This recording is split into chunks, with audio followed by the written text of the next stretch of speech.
Have you ever seen giraffes and baboons squatting on the sidelines watching a football match? That's a one-of-a-kind experience I've only ever had in Africa. My name is Simba, a wildlife conservation explorer.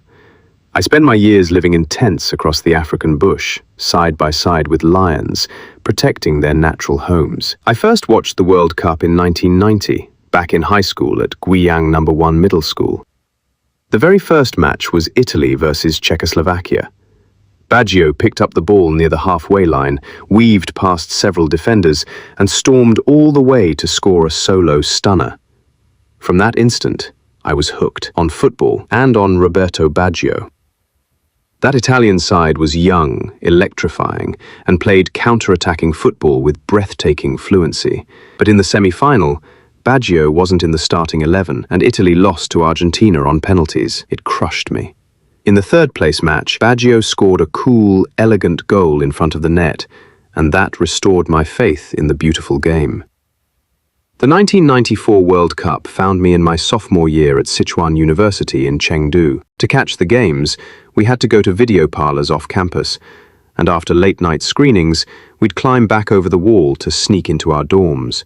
That was Baggio's World Cup. He practically carried Italy on his shoulders, scoring decisive goals against Nigeria, Spain, and Bulgaria in consecutive matches. In the final, Italy fell to Brazil. In 2002, China made it to the World Cup finals for the very first time. I traveled to South Korea to watch the opener live. France lost to Senegal. China lost all three group games, but simply standing on that World Cup pitch was already a historic feat. From 2010 onwards, I've watched most World Cups in Africa. Kenya's time zone is not far from Europe's, so I didn't have to stay up all night. But the signal in the Maasai Mara was notoriously weak. I often had to squint at blurry, free web streams, and I genuinely missed those days of watching matches on big screens back home.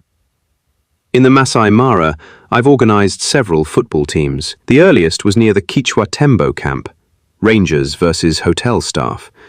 Our audience weren't people, but giraffes, zebras, antelopes, baboons, and monkeys. The baboons were the most loyal fans. Even after the final whistle, they'd stay on the goalposts for extra practice.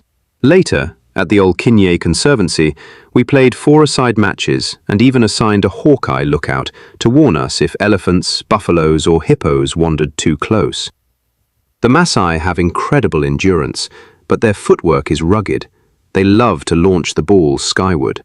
I often found myself tilting my head back, watching the ball sail back and forth across the endless savanna sky. I harbor a dream. One year, I want to watch an entire World Cup from start to finish, not a single match missed. On the table, there'd be boiled peanuts, boiled edamame, spiced braised beef, and a few ice-cold dark beers with my dearest friends by my side. Wildlife conservation, football, and romance of the three kingdoms, these are the three great passions of my life. Wherever I roam, I make sure they travel with me. That's how I keep life joyful and meaningful.